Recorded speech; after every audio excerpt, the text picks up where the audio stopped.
Assalamualaikum warahmatullahi wabarakatuh. Bismillah, alhamdulillah, wassalatu wassalamu ala rasulillah Sayyidina wa maulana Muhammad ibn Abdullah wa ala alihi wa sahbihi wa mawala. Amma ba'dah, la hawla wa la quwwata illa billah. Saudara-saudaraku rahimakumullah, alhamdulillah bisa bertemu kembali dan senantiasa kita dalam kondisi semangat ngaji membenahi diri demi ridha ilahi. Kesempatan kali ini, beberapa waktu yang lalu saya sampaikan bahwa kita sudah sempat menganalisa, menelaah tentang ibrah, peneladanan atau pelajaran yang kita ambil dari kasusnya Nabi Adam yang sempat lalai dari perintah Allah, akhirnya terjerumus melanggar dari larangan Allah, itu makan buah khuldi. Itu ada 2 poin, yaitu fanasiya walam najid lahu azma.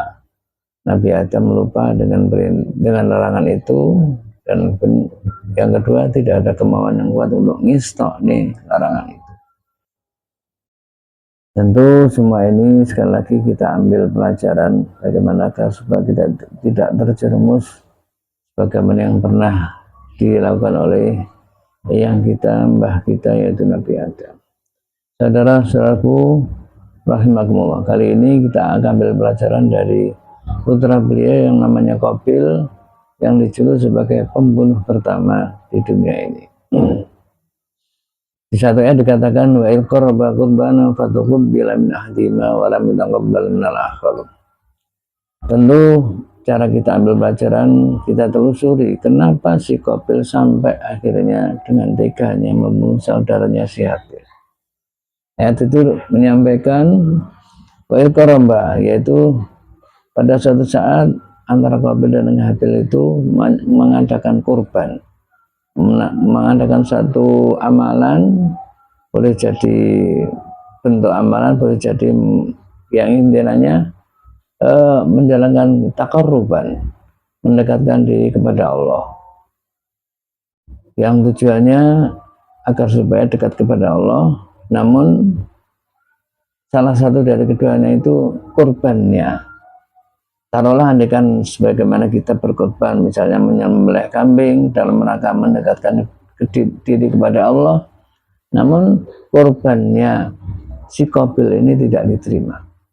Yang diterima adalah korbannya Habil. Ini awal cerita dari pembunuhan.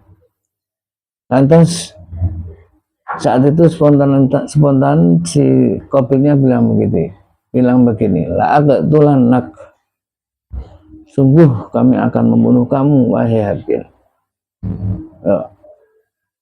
Inilah awal dari pembunuhan. Si Qabil yang tidak diterima korbannya itu langsung mengatakan, aku akan membunuh kamu. Tentu ini diawali dari rasa iri. Iri kenapa korban saya tidak diterima sementara si Habil diterima. Lantas dengan ancaman itu si Habil mengingatkan begini, innama yataqabbalullahu minal muttaqin. Dengan diuraikan, wahai Qabil, saudaraku, korban yang diterima itu adalah korbannya orang-orang yang muttaqin. Artinya korban atas dasar ketakwaan, tidak atas dasar nafsu atau tidak ada unsur ketakwaan. Ini boleh jadi mencerminkan si Qabilnya dalam rangka korban tidak bertakwa, tidak atas dasar takwa. Mungkin ada tendensi, ada misi, ada niatan di luar ketakwaan, atau boleh jadi mungkin kurang ketakwaannya. Sangat mungkin dari cerminan innama yataqabbalullahu minal muttaqin. Lantas dengan ancaman yang disampaikan oleh si Qabil kepada Habil, si Qabil yang korban tidak terima langsung mengancam, kamu akan saya bunuh. Kemudian si Habil menjawab, la'im basatta ilayya yadaka litaqtulani ma ana bibasil, aku tolak. Andaikan kau benar-benar akan membunuh aku tidak akan membalas, aku tidak akan mengelak. Silahkan, namun kamu harus tahu, saya hanya mengingatkan Inni uridu an tabu abi ismi wa ismi ka fatakuna min ashabin nar.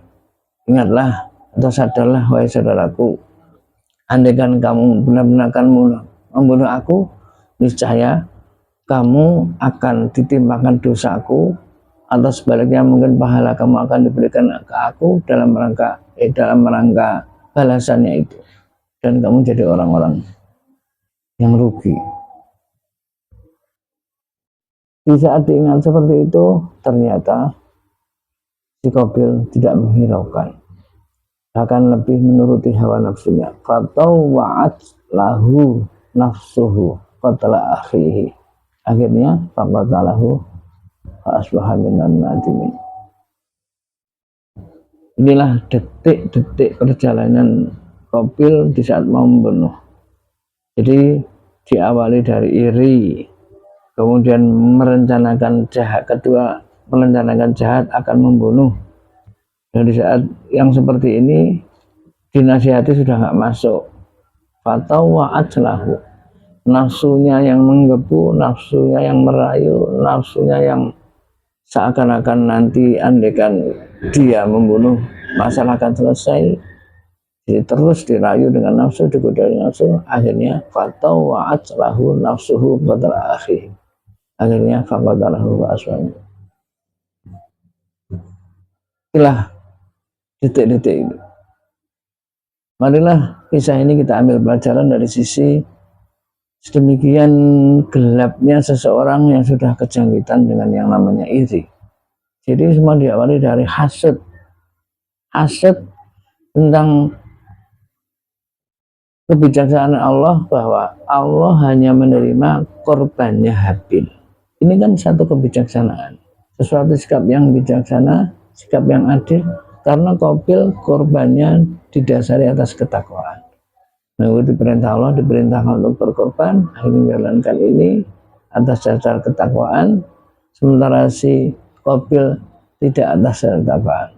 Seharusnya pada saat itu si Qabil menyadari, oh, karena aku belum bertakwa atau kurang bertakwa atau tidak bertakwa, maka saya akan benahi ketakwaan ini.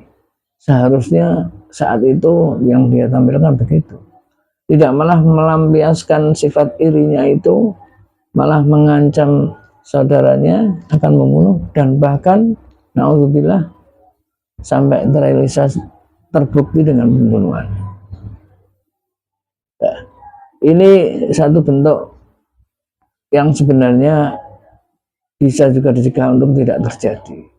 Artinya melihat kronologi ini, detik-detik terjadi pembunuhan, sebenarnya tidak langsung dibunuh, masih ada ancaman, terus kemudian diperingatkan, kemudian terus hawa nafsunya yang menggoda, akhirnya terjadilah pembunuhan.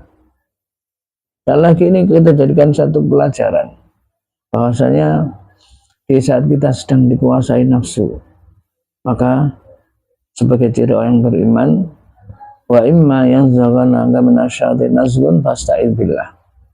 Di saat kita sedang kena goda setan yang didukung dengan nafsu atau goda nafsu, maka segeralah kita kembali memohon pertolongan kepada Allah. Jadi sekali lagi pelajaran kita ambil dalam kasus ini adalah, kita tentu sering, kita jujur saja, saat-saat tertentu kadang kita nggak terkendali, mungkin emosi, mungkin kita sedang melabil, kita sedang marah dan sebagainya. Maka saat itu konsep yang diabadikan oleh Quran adalah wa imma yanzaghannaka minasyaitonir nazghun fasta'idz billah.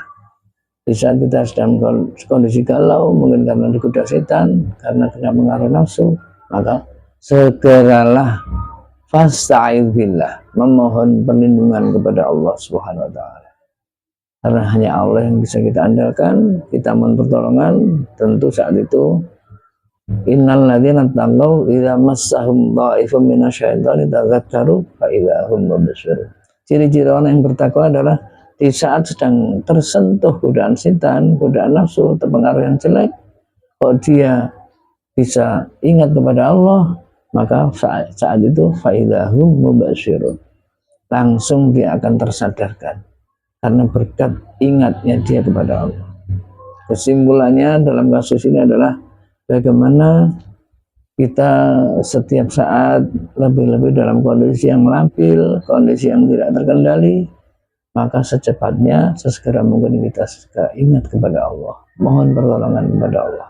Itulah satu-satunya jurus, satu-satunya langkah dalam rangka mengamankan diri, dalam rangka menyelamatkan diri dari keterjerumusan untuk bertindak yang tidak terpuji, yang dicela oleh Allah, bahkan satu dosa besar yaitu membunuh dan dosa-dosa yang lain. Intinya bisa dalam kondisi labil, kondisi yang tidak terkendali, sedang digoda nafsu, godaan setan, secepat mungkin tadzakkaru, maka saat itu pula faidahum mubsyirun, kita akan segera sadar, segera kembali untuk kepada Allah, dan kita diselamatkan oleh Allah. Demikian saudara-saudaraku, semoga sekelumit ini menjadi pelajaran kita, menyadarkan kita, menjadi wacana kita, akhirnya kita senantiasa dalam kondisi apapun, situasi apapun, bisa mengendalikan diri. Nantinya wal afu minkum. Assalamualaikum warahmatullahi wabarakatuh.